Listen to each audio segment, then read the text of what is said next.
Hello दोस्तों, कैसे हैं आप सब। उम्मीद है आप सब मस्त होंगे। तो स्वागत है आप सभी का BSc world Amar Singh YouTube channel में। तो आज हम BSc first year semester first वनस्पत विज्ञान जो बॉटनी है हमारा, इसमें थर्ड यूनिट चल रहा था फाइकोलॉजी। फाइकोलॉजी के 6 लेक्चर आपको मिल चुके हैं, जिसमें हमने जनरल कैरेक्टर वगैरह है, क्लासिफिकेशन है, सभी चीज़ें डिस्कस कर लिया है। वेजिटेटिव रिप्रोडक्शन और एसेक्सुअल रिप्रोडक्शन मतलब कायिक जनन और अलैंगिक जनन के बारे में बात कर लिया है। 7th लेक्चर जो है फाइकोलॉजी का, फाइकोलॉजी मतलब स्टडी ऑफ एल्गी, शैवाल का अध्ययन। इसमें आज हम भाई एल्गी की स्टडी करना है तो कंप्लीट स्टडी है ना, तो स्टेप बाय स्टेप सभी चीज़ें पढ़ना है। आज हम सेक्सुअल रिप्रोडक्शन इन एल्गी पढ़ने वाले हैं, मतलब लैंगिक जनन। लैंगिक जनन, ठीक है। वैसे तो आपने पढ़ा होगा रिप्रोडक्शन वगैरह में कि जो लैंगिक जनन होता है, सेक्सुअल रिप्रोडक्शन, ये हायर ऑर्गेनिज्म में होता है, जो उच्च कोटि के ऑर्गेनिज्म होते हैं, जीव होते हैं। एल्गी तो बहुत ही लोअर ऑर्गेनिज्म है, लेकिन आप समझाएंगे भी आपको तो चीज़ें बहुत ही मस्त तरीके से आपको आज समझ में आने वाली हैं। तो टॉपिक बड़ा इंटरेस्टिंग है। सबसे पहले मैं कुछ बेसिक चीज़ें आपको बताऊं। वेजिटेटिव में क्या होता था? वेजिटेटिव शॉर्ट में रिवाइज कर दूं, वेजिटेटिव रिप्रोडक्शन, रिप्रोडक्शन में क्या होता था? प्लांट का, प्लांट या बॉडी पार्ट, बॉडी पार्ट टूट जाता था। जैसे कि इसमें फ्रेगमेंटेशन आप पढ़े थे, पार्ट डिवाइड कर जाता था और बॉडी पार्ट के टूटने से नया प्लांट बन जाता था। क्या बनता था? न्यू प्लांट बन जाता था। Break down of thallus, new plant का फॉर्मेशन होता था। इतनी बात समझ में आई। फिर हम पढ़े एसेक्सुअल रिप्रोडक्शन। एसेक्सुअल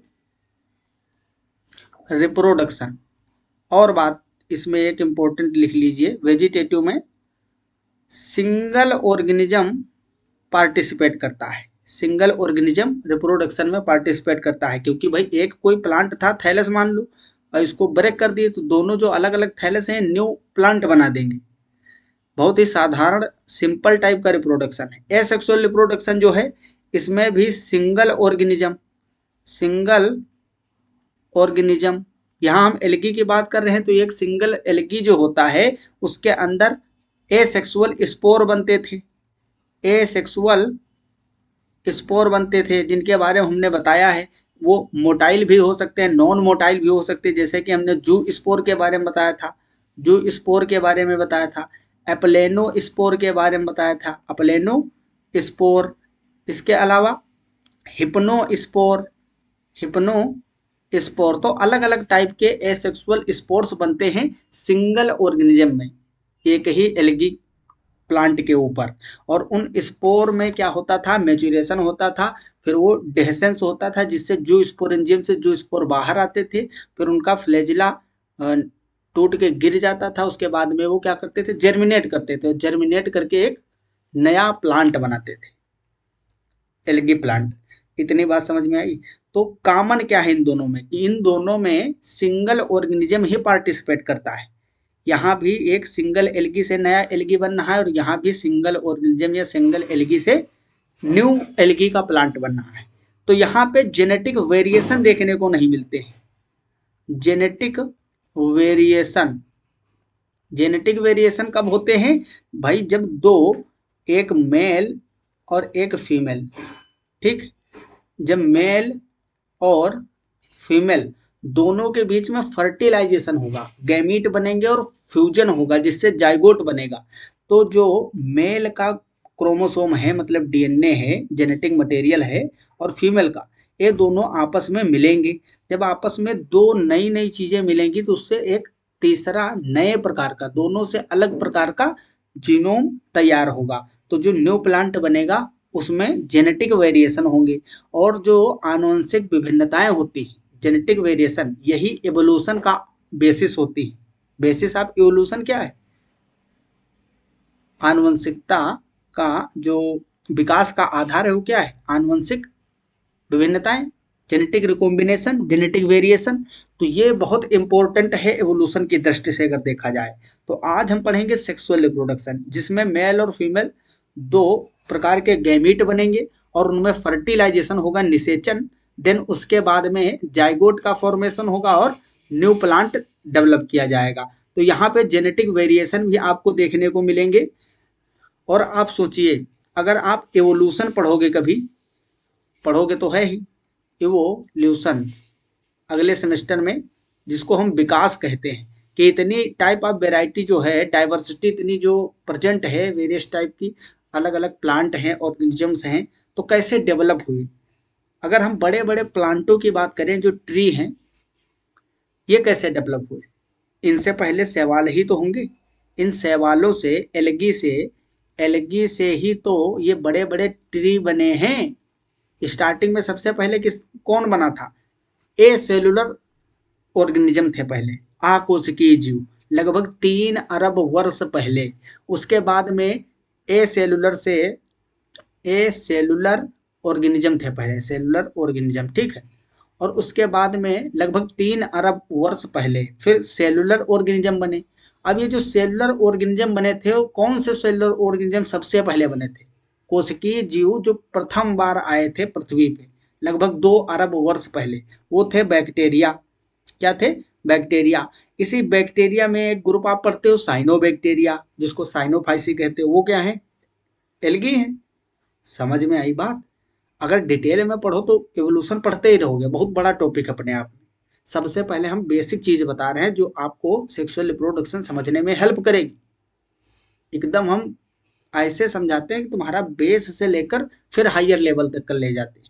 बस यही डिफरेंस है यूट्यूब चैनल पे पढ़ने का, हमारे पास और अदर जो यूट्यूब चैनल है। जैसे 3 अरब वर्ष पहले ए सेलुलर ऑर्गेनिज्म आए, फिर लगभग आज से 2 अरब पहले बात अगर करें, 2 अरब वर्ष पहले तो सेलुलर ऑर्गेनिज्म आए थे। उनमें सबसे पहले कौन थे। बैक्टीरिया थे। अब ये तो जानते ही हो आप लोग कि पानी में ही महासागर में उत्पत्ति हुई थी ए सेलुलर ऑर्गेनिज्म की।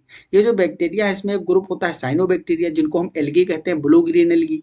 तो एल्गी भी देखो, सबसे स्टार्टिंग में ही एल्गी आ गए थे।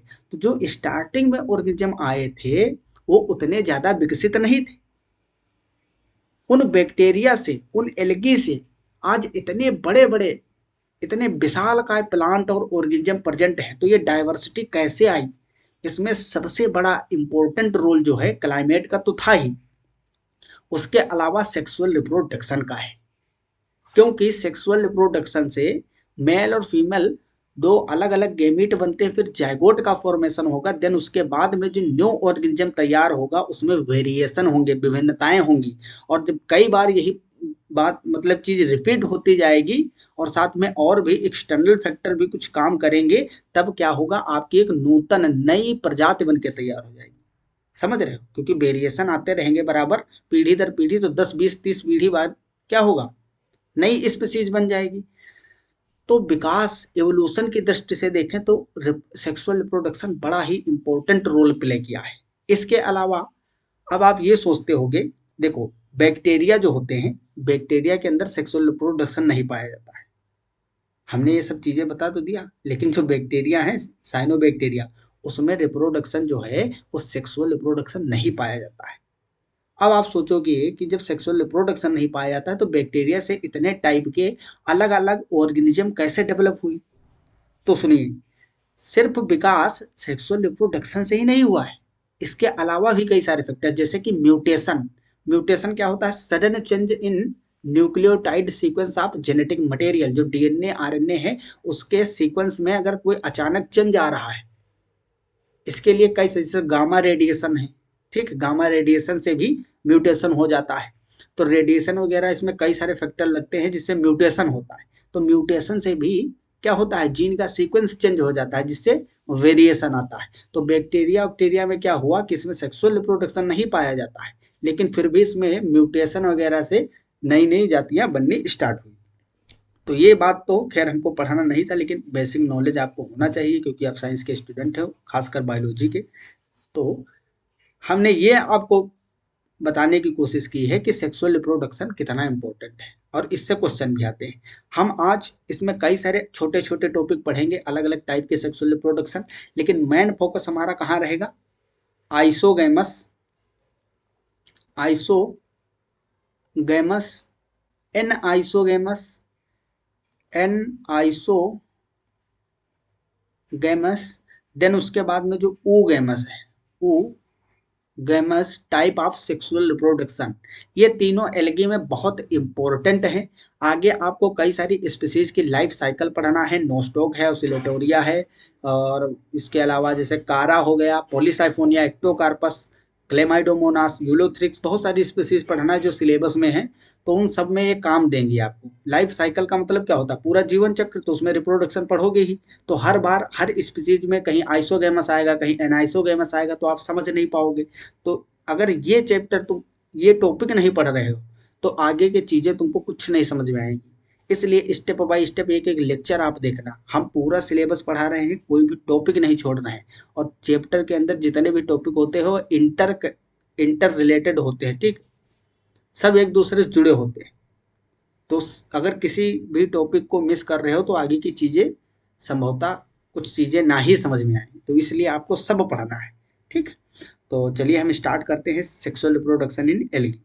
All groups of algae except Cyanophyceae, जैसे कि मैंने कहा बैक्टीरिया को छोड़ दीजिए आप।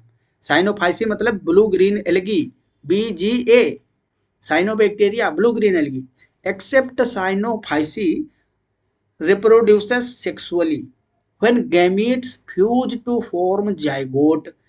तो ये तो बात जानते ही हो कि सेक्सुअल रिप्रोडक्शन में मेल और फीमेल गैमेट मिलेंगे, फ्यूज करेंगे, फर्टिलाइजेशन जिसको बोलते हो, फिर वो जाइगोट बनाएंगे।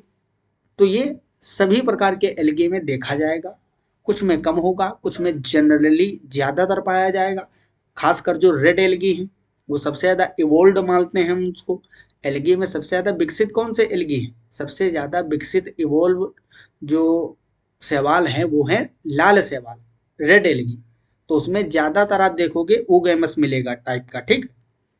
तो यहाँ साइनोबैक्टीरिया या साइनोफाइसी को छोड़ के बाकी जितने भी ग्रुप हैं सब में सेक्सुअल रिप्रोडक्शन पाया जाता है।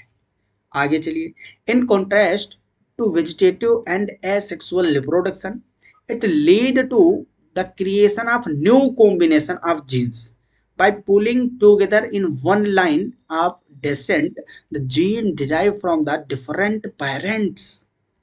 तो अगर हम बात करें वेजिटेटिव रिप्रोडक्शन और एसेक्सुअल रिप्रोडक्शन की, तो उसके तुलना में ये बहुत अच्छा प्रकार का रिप्रोडक्शन है, क्योंकि इसमें देखो लिखा है the creation of new combination of gene, मतलब जीन के नए नए कॉम्बिनेशन बन रहे हैं।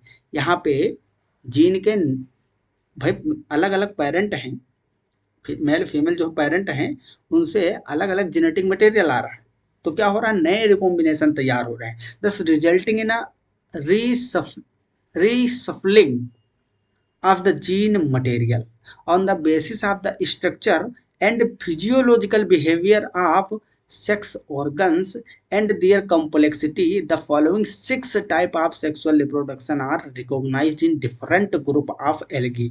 मतलब जो आपका गैमीट बनेगा उसकी मार्फोलॉजी, आकार, और उसकी फिजियोलॉजी, बिहेवियर के आधार पर, और जो सेक्स ऑर्गन्स होते हैं एल्गी के उसमें कॉम्प्लेक्सिटी के आधार पर हम 6 टाइप के रिप्रोडक्शन की बात करेंगे। इसमें अलग अलग ग्रुप में, अलग अलग एल्गी में अलग अलग टाइप का सेक्सुअल रिप्रोडक्शन होगा।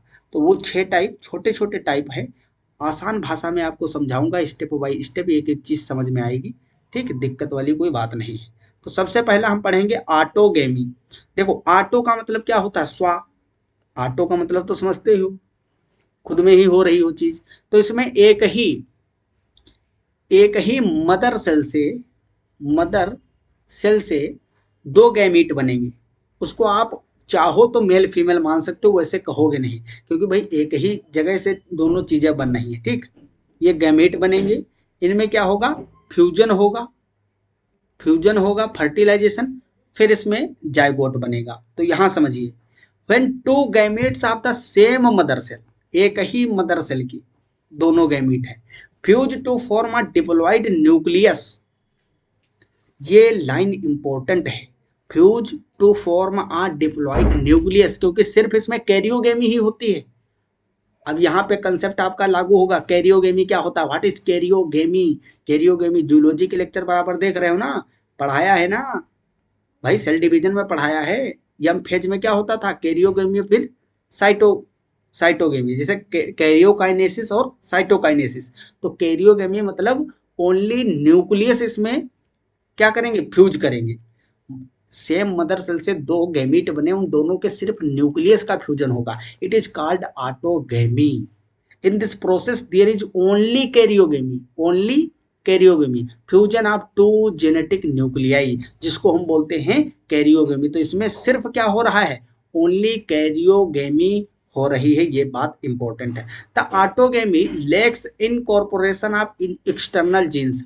तो ये ऐसा, अब आपसे क्वेश्चन यहाँ पूछा जाएगा, सेक्सुअल रिप्रोडक्शन में से कौन सा ऐसा टाइप है जिसमें जेनेटिक रिकॉम्बिनेशन नहीं देखने को मिलते, जेनेटिक वेरिएशन नहीं होती, तो वो होगा autogamy.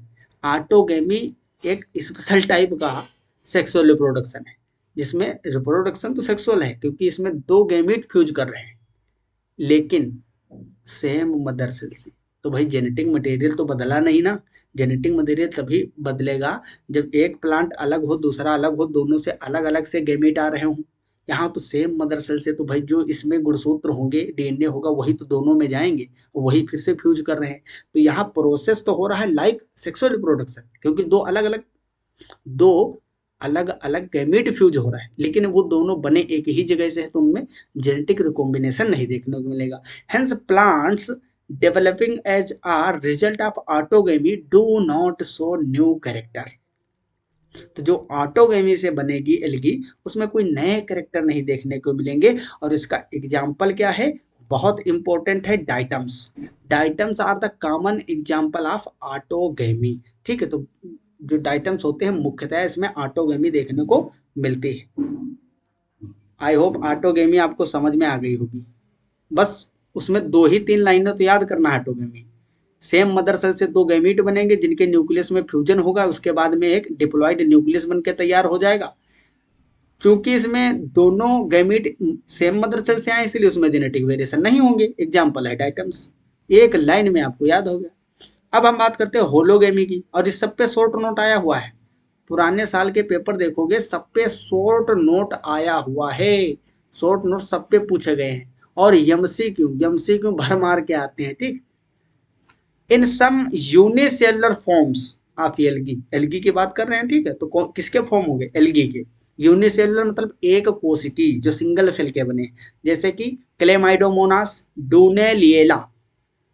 The vegetative cells of different strain. अब देखो यहाँ पे कुछ मेल फीमेल अलग अलग होता नहीं है, हम मान लेते हैं। मान लो दो थैलस हैं एल्गी में, एक इस तरीके से है, ठीक है, और दूसरा इस तरीके से है। ठीक, तो ये दोनों फ्यूज कर रहे हैं। यहाँ कॉन्टेक्ट में देखिए, यहाँ पे कॉन्टेक्ट सरफेस पे क्या होता है, धीरे धीरे जब ये कॉन्टेक्ट करते हैं तो यहाँ से ये इतना पार्ट उड़ जाता है, इतना पार्ट उड़ जाता है, और इनके जो जेनेटिक मटेरियल होता है इसके अंदर, ठीक, वो आपस में फ्यूज करता है। यहाँ पे कॉन्टेक्ट्स में आने के बाद में जो वाल होती है ऊपर की फट जाती है, और बीच से क्या होता है, रिकॉम्बिनेशन होता है। तो ये दो अलग अलग थैलाई हैं, इसलिए हम क्या मान लेते हैं, एक को प्लस मान लेते हैं, एक को माइनस स्ट्रेन नाम दे देते हैं। तो इस प्लस वाले को आप मेल कह सकते हो, माइनस वाले को फीमेल। ठीक है, तो बात समझ में आई। यहाँ कुछ अलग अलग दिखेगा नहीं आपको कि मेल इस तरीके से, फीमेल इस तरीके से, कोई कैरेक्टर नहीं उसके होंगे कि आप अलग अलग डिफरेंट डिफरेंट कैरेक्टर के आधार पे आप पहचान सको। बस एक को हम सिंपल मेल और एक को फीमेल बोल देते हैं। Behave as gametes. अब ये जो मतलब वेजिटेटिव सेल्स हैं, ये दो सेल्स हैं जो डिफरेंट स्ट्रेन की हमने मान लिया है, वो दोनों कैसे बिहेव कर रही हैं, गैमीट्स के जैसे। तो मतलब एक्चुअल गैमीट यहाँ नहीं बन रहा है, गैमीट के जैसे हम मान ले रहे हैं, एंड फ्यूज। लेकिन ये अलग अलग प्लांट की है, इसलिए क्या होगा, एक को मेल एक को फीमेल मान लिया, two and fuse to form zygote. अब इनसे जो ये जेनेटिक रिकॉम्बिनेशन होगा, इससे एक नई सेल फॉर्म होगी इन दोनों के मिलने से, जिसका न्यूक्लियस जो होगा क्या होगा, इसमें दोनों प्रकार के जीन होंगे, ये प्लस स्ट्रैंड और माइनस स्ट्रैंड वाले। Form evolutionary point of view, from evolutionary point of view, evolution के बारे में इसीलिए मैंने थोड़ा सा आपको बताया था स्टार्टिंग में, hologamy is more advance than autogamy. क्यों? क्योंकि भाई ऑटोगेमी तो में क्या हो रहा था, एसेक्सुअल रिप्रोडक्शन के जैसे ही उसमें स्पीसीज न्यू बन नहीं थी, कोई वेरिएशन थे ही नहीं। लेकिन यहाँ दो अलग अलग थैलाई मिली है, सेम सेम सेल से नहीं बने हैं, ये दोनों सेल अलग अलग हैं। हमने मेल और फीमेल सेल माना है, स्ट्रेन अलग अलग माना है, पॉजिटिव और निगेटिव। तो यहाँ जेनेटिक रिकॉम्बिनेशन आपको देखने को मिलेंगे। As it involves fusion of two cell having different genetic constitution. ठीक, तो यहाँ पे अलग अलग प्रकार के जेनेटिक मटेरियल होंगे जो फ्यूज करेंगे। But hologamy is an inefficient process from the point of view of propagation, as two vegetative cells fuse to form only one zygote। ठीक है, तो एक जाइगोट बनेगा। अब हम बात करते हैं आइसोगेमी। हमने आपसे बताया था स्टार्टिंग में ही कि मैनली हम आइसोगेमी, एन आइसोगेमी और ओगेमी, इस पे आपको ज्यादा फोकस रखना है, क्योंकि इस पे शॉर्ट नोट भर मार के पूछा गया है, शॉर्ट नोट्स इस पे पूछा गया है। हम इसीलिए चीजें पहले से पहले आपको आगाह करते रहते हैं, ताकि जब वो पॉइंट आए तब आप उस पर फोकस बन जाए, पूरा फोकस बने आपका उस पर। ठीक, तो आइसोगेमी, ओगेमी एंड आइसोगेमी, ये तीनों बड़े इंपॉर्टेंट हैं। आइसोगेमी में क्या होता है, आइसोगेमी, आइसो मतलब होता है सेम, क्या होता है सेम मतलब समान, समझ में आ रहा है, आइसोगेमी। इसको समयुग्मकी बोलते हैं हिंदी में, मैं यहाँ पे लिख दे रहा हूँ, समयुग्मकी। कुछ बच्चे होंगे ना हिंदी मीडियम के, तो समयुग्मकी मतलब समान युग्मक होंगे। गैमेट्स कैसे होंगे, morphologically and physiologically similar gametes का फॉर्मेशन होगा। जो फ्यूज करके जाइगोट बनाएंगे वो दोनों मार्फोलॉजिकली और फिजियोलॉजिकली सिमिलर होंगे, इसीलिए इसको बोला जाता है आइसोगैमी या समयुग्मकी बोलते हैं। क्या बोलते हैं, समयुग्मकी या isogamy. In isogamy the two gametes which fuse to form zygote are morphologically and physiologically similar. तो ये डेफिनेशन है आइसोगेमी की, जो बहुत इंपॉर्टेंट है। ये दो वर्ड बड़े इंपॉर्टेंट है आइसोगेमी के लिए, जो दोनों गैमेट्स होंगे वो मॉर्फोलॉजिकली एंड फिजियोलॉजिकली सिमिलर होंगे। सच गैमेट्स आर कॉल्ड आइसोगैमेट्स, क्योंकि वो समान है, समयुग्मक। क्या बोलेंगे, समयुग्मक, एक ही जैसे, युग्मक, समयुग्मक। ठीक है, as they are indistinguishable into plus and minus strand, मतलब बिल्कुल समान है तो इनको हम प्लस माइनस में डिस्टिंग्विश नहीं कर सकते। They are usually motile and flagellated, मतलब ये गतिमान होंगे। कैसे होंगे, गतिमान मतलब चलायमान, चलायमान बोल सकते हो, हिंदी लिखती है चलायमान। ठीक, फ्लैजिलेटेड मतलब कसाभिकी, कैसे होंगे, कसाभिकी, उसमें इस तरीके का एक फ्लैजिला प्रेजेंट होगा। और isogametes are found in Ulothrix, Chlamydomonas and Eugametos. तो ये तीन एग्जाम्पल हैं इसमें। यूलोथेरिक्स बड़ा इंपॉर्टेंट है, कई बार नीट में भी पूछा गया है। ये जो है नीट में भी पूछा जाने वाला क्वेश्चन है, खूब इस पे क्वेश्चन आते हैं। ये जितना आप पार्ट पढ़ रहे हो हर जगह से नीट में क्वेश्चन आते हैं, क्योंकि नीट में भी तो एल्गी पढ़ना है आपको। तो नीट में यूलोथ्रिक्स कई बार पूछा गया है। इस समयुग्म की जनन किसमें होता है, रिप्रोडक्शन, आइसोगेमी। ठीक, isogamous motile gametes are formed, ये क्वेश्चन पूछा गया है कि आइसोगेमस मोटाइल किसमें मिलते हैं, तो वो है यूलोथ्रिक्स। समझ में आई बात। और आइसोगेमस नॉन मोटाइल भी होते हैं जैसे स्पाइरोगाइरा, तो उसमें फ्लैजिला नहीं होगा। चलिए अब हम बात करते हैं फिजियोलॉजिकल एनाइसोगेमी, ये एक स्पेशल टाइप है physiological anisogamy. In some algae like Spirogyra, Zygnema and Ectocarpus important example हैं। तब gametes are similar in morphological character, they show physiological variation. मतलब ये भी एक प्रकार का एनाइसोगेमी है लेकिन इनकम्प्लीट, सॉरी ये आइसोगेमी है, इनकम्प्लीट आइसोगेमी। तो इसको बोला फिजियोलॉजिकल एनाइसोगेमी, लेकिन मॉर्फोलॉजिकल आइसोगेमी, इसको क्या बोलते हो, दो नाम है। इसको हम मॉर्फोलॉजिकल आइसोगेमी आइसोगेमी बोलते हैं, और फिजियोलॉजिकल एनाइसोगेमी। क्यों? क्योंकि इसमें जो गैमेट बनेंगे उन दोनों के मॉर्फोलॉजी, बाह्य आकृति जो होगी वो समान होगी, इसलिए वो मॉर्फोलॉजिकल आइसोगेमी। बट उनकी जो फिजियोलॉजी है उन दोनों गैमेट्स की डिफरेंट होगी, एक प्लस होगा और एक माइनस स्ट्रेन वाला होगा, इसलिए उसको हम फिजियोलॉजिकल एनाइसोगेमी कहते हैं। कंप्लीट आइसोगेमी नहीं है क्योंकि उसमें फिजियोलॉजी डिफरेंट हो गई, मॉर्फोलॉजी तो सेम है। तो ये बात समझ में आई। ये स्पाइरोगायरा, जिग्निमा और एक्टोकार्पस में आपको देखने को मिलता है। अगला है हमारा एन आइसोगेमी, कंप्लीट एनाइसोगेमी, ऐसे जिनमें मॉर्फोलॉजी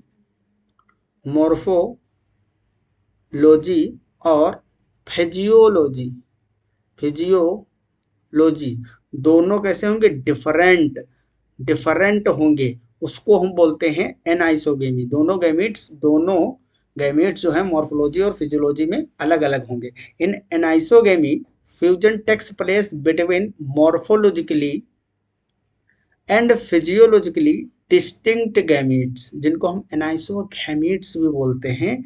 दे द मेल और माइक्रोगैमिट्स। अब यहाँ बात सुनो, यहाँ मार्फोलॉजी में अलग अलग है, मतलब एक छोटा गैमिट होगा, एक बड़ा गैमिट होगा। तो जो मेल है उसको हम माइक्रोगैमिट बोलते हैं। क्या बोलते हैं इसको? हम छोटे वाले को बोलेंगे मेल, या फिर माइक्रोगैमिट। क्या बोलेंगे? Micro gametes. अब देखो, जैसे जैसे आगे बढ़ रहे हो आपको समझ में आने लगा होगा कि मेल छोटा होने लगा और फीमेल बड़ा। इससे पहले क्या थे, दोनों गैमीट समान आकार के होते थे आइसोगेमी में। तो आप देखते हो जो बड़े बड़े प्लांट हैं उसमें पोलन ग्रेन्स बनते हैं ना। और माइक्रो मेगा गैमीट पढ़े होगे, micro sporangium, mega sporangium plant में पढ़े हो बड़े बड़े। ऐसे ही हम लोगों में भी स्पर्म और ओवम होते हैं, तो ओवम बड़ा होता है और स्पर्म छोटा होता है, इतनी बात जानते हो ना। तो उसी तरीके की कुछ वेरिएशन यहाँ पे आने लगी धीरे धीरे। जो मेल है वो माइक्रोगैमिट है, छोटा होता है, मार्फोलॉजी अलग अलग है ना दोनों की, तो इसका आकार छोटा है। और फीमेल जो है, फीमेल गैमिट, ये बड़ा है। ठीक है, तो इसको हम बोलते हैं मेगा, क्या मैक्रो, क्या बोलते हैं, मैक्रो गैमीट। मैक्रो गैमीट्स मतलब बड़ा होता है फीमेल गैमीट जो होता है। तो बात समझ में आने लगी। द मेल और microgametes are smaller and more active. अब बात समझ लो, भाई फीमेल वाला जो होता है गैमीट, ये तो एक पास चुपचाप पड़ा रहेगा, जाना तो मेल वाले को ही पड़ेगा, जैसे हम लोगों में होता है ऐसे ही प्लांटों में होता है बड़े बड़े। भाई ओवरी जो होता है पुष्प में, अंडाशय, वो तो एक ही जगह लगा रहता है, लेकिन जो पोलन ग्रेन्स होते हैं वो वायु के माध्यम से, कीटों के माध्यम से अलग अलग प्रकार से पोलिनेशन होता है, पढ़े हो। तो मेल गैमीट ही तो ट्रांसफर होता है एक जगह से दूसरी जगह, तो वही यहाँ भी होता है। एक स्मॉल होगा, मेल वाला छोटा होगा, प्लस मोर एक्टिव होगा, whereas the female और मैक्रोगैमीट्स आर लार्जर, बड़ा होगा, एंड स्लगिश। समझ में आई? एकदम लेंदी टाइप, अरे मतलब आलसी होगा, एक नंबर का आलसी। Chlamydomonas braunii and Pandorina are common examples of anisogamy. तो एग्जाम्पल आपको सबके याद करना है, ठीक है। अब बात करते हैं oogamy, that is very important, very very very very very important.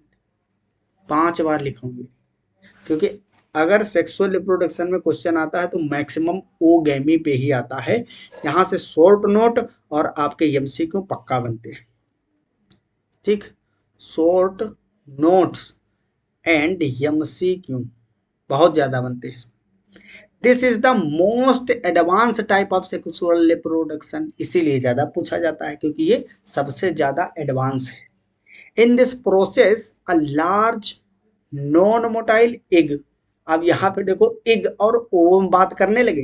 देखो जैसे जैसे एवोल्यूशन की दृष्टि से चीजें बढ़ रही हैं, देखो शब्दों पे गौर करो। इससे पहले भी गैमीट बन रहे थे जिनको हमने पढ़ाया, उसमें कहीं स्पर्म और एग नाम आया, ओवम नाम आया? नहीं आया, क्योंकि वो उतने सिमिलर थे ही नहीं, एकदम बेसिक चीजें थी। इन this process a large non motile egg, ovum बड़ा तो होगा ही, नॉन मोटाइल मतलब वो एक ही जगह पड़ा रहेगा, fuses with a small motile sperm, छोटा सा गतिमान गतिशील स्पर्म, और एंथरोजॉइड। एग्जाम्पल जैसे कि in Rhodophyceae sperm are non motile, क्योंकि भैया हम चिल्ला चिल्ला के पहले पढ़ा चुके हैं कि रोडोफाइसी एक ऐसा ग्रुप है एल्गी का जिसमें फ्लैजेला होते ही नहीं। तो इस जितने भी एल्गी में आप ओगेमी पढ़ोगे तो सब में बड़ा ओवम होगा, एक कितना बड़ा होगा, बड़ा सा होगा, ठीक, और जो स्पर्म होगा वो छोटा होगा और मोटाइल होगा, सिर्फ रोडोफाइसी को छोड़ के। रोडोफाइसी में मेल और फीमेल दोनों गैमीट नॉन मोटाइल होते हैं। तो कैसे होता होगा रिप्रोडक्शन? वाटर के माध्यम से। Egg is formed with in the oogonium. आओ आओ अब समझाएं तुमको यहाँ पे। ये देखो क्या है, एग जो है, जैसे हम लोग अगर ह्यूमन में बात करें तो एग का फॉर्मेशन कहाँ होता है? ओवरी के अंदर। ओवम कहाँ बनता है? ओवरी के अंदर, अंडाशय के अंदर। प्लांट, बड़े प्लांटों में भी कहाँ बनता है? ओवरी, अंडाशय के अंदर। तो वही फीचर देखने को मिलेंगे, वही फीचर यहाँ भी, एक स्पेशलाइज्ड स्ट्रक्चर होगा जिसके अंदर ओवम बनेगा। Egg ovum is formed with in the oogonium and sperm जो मेल गैमीट है मोटाइल है एक्सेप्ट रोडोफाइसी, स्मॉल है, वो कहाँ बनेगा? With in the antheridium. भैया बड़े इंपॉर्टेंट ये पॉइंट है, ओगोनियम और एंथेरिडियम। खूब क्वेश्चन पूछते हैं, ओगोनियम के अंदर क्या बनेगा? फीमेल गैमीट, इग, ओवम, जो कि कैसा होगा? लार्ज होगा, नॉन मोटाइल होगा, पड़ा रहेगा एक जगह। एंथेरिडियम के अंदर क्या बनता है? स्पर्म।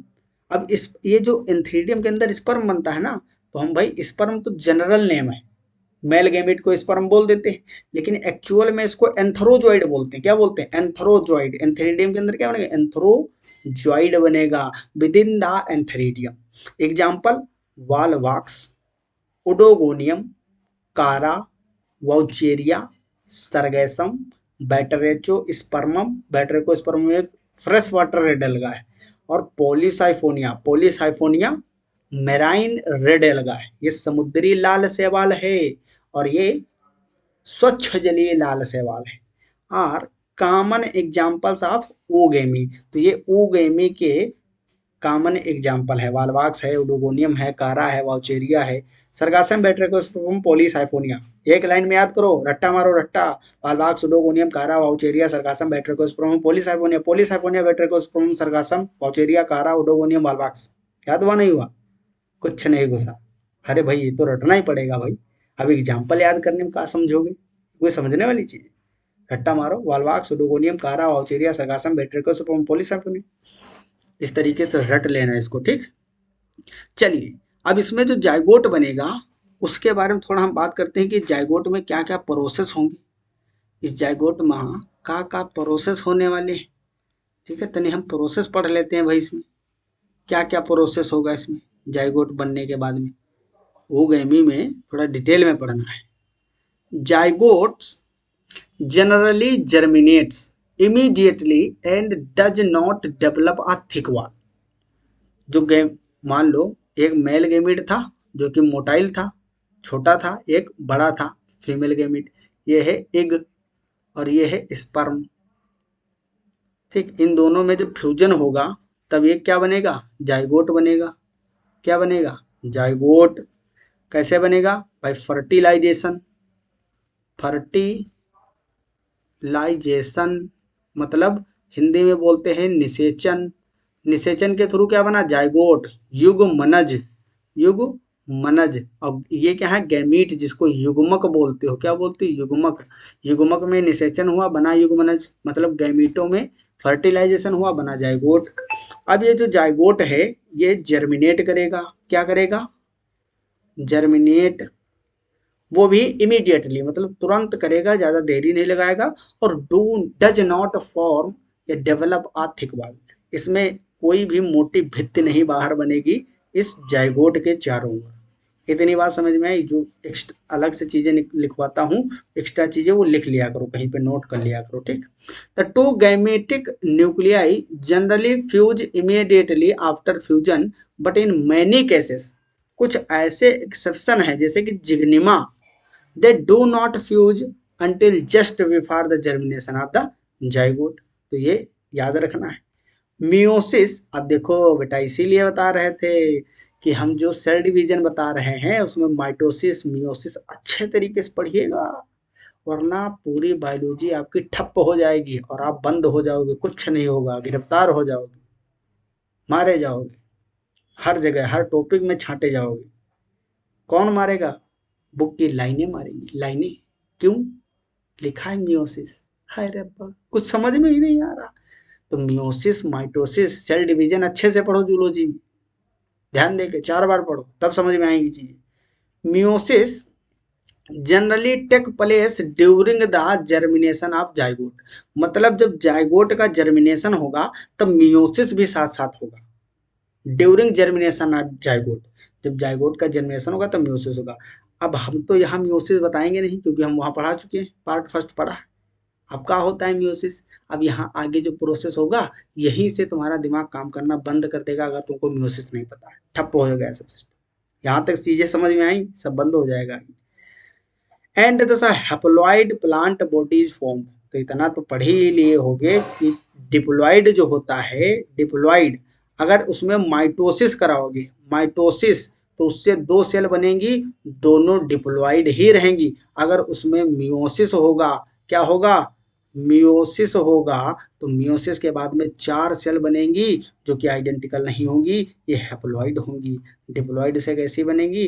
हैप्लॉइड बनेगी मियोसिस में। बेसिक चीज तो जानते ही, इतना तो पढ़े ही होगे भाई। मियोसिस में अर्धसूत्री विभाजन है, तो यहाँ पे डिप्लॉइड से हैप्लॉइड बन नहीं है, इसीलिए यहाँ पे लिखा है meiosis generally takes place during the germination of zygote and the haploid plant, मतलब यन होगी उसकी प्लॉइडी, बॉडीज फॉर्म्ड जैसे Chlamydomonas, Volvox, Ulothrix, Spirogyra, Zygnema, Oedogonium, Vaucheria,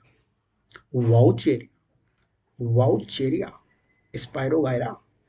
however in a number of forms, जैसे कि स्पाइरो सरगेसम, ये क्या है? Sargassum. The zygote nucleus does not undergo reduction division. Reduction division, reduction division क्या है? अरे बेटा, रिडक्शन डिवीजन किसको बोलते हैं? जिसमें क्रोमोसोम का नंबर घटता है, तो 2n से n किस में होता है? म्यूसिस में। तो इसमें generally does not undergo reduction division but divides equationally and give rise to a diploid plant body. मतलब जब इसमें रिडक्शन डिवीजन पाया ही नहीं जाएगा, सरगासम एक ऐसा मेंबर है जिसमें zygote nucleus does not undergo reduction division, मतलब म्यूसिस में गया ही नहीं, म्यूसिस ही नहीं हुआ जाइगोट के जर्मिनेशन के दौरान, बट डिवाइड्स इक्वेशनली, मतलब डिवाइड करेगा, लेकिन उसमें म्यूसिस नहीं होगा, माइटोसिस होगा। Give rise to a diploid plant, जब म्यूसिस नहीं होगा तो माइटोसिस होगा, तो 2n से क्या बनेगी? जो सेल बनेगी 2n होगी। Reduction division does not take place until just before reproduction. तो ये था हमारा सेक्सुअल रिप्रोडक्शन। आई होप कि आपको समझ में आ गई होंगी चीजें। अगर कोनो प्रॉब्लम है इसमें, कोई भी प्रकार की अगर दिक्कत आपको है, तो आप कमेंट बॉक्स में पूछ सकते हो। इसके अलावा आपके मदद के लिए, हेल्प के लिए हमने व्हाट्सएप ग्रुप, टेलीग्राम ग्रुप सब कुछ बना रखा है, तो उस पर भी आप अपने डाउट क्लियर कर सकते हो। क्वेश्चन पूछोगे, आपको जवाब मिल जाएगा, भले ही थोड़ा टाइम लग जाए, लेकिन मिल जाएगा, ठीक। तो बहुत बहुत आप सभी को धन्यवाद, बहुत बहुत धन्यवाद। Thank you very much for the joining class. तो मिलते हैं अगले लेक्चर में। आप लोग मस्त पढ़ाई करते रहो, तब तक के लिए okay bye, all the very best. Thanks for watching. जय हिंद, जय भारत।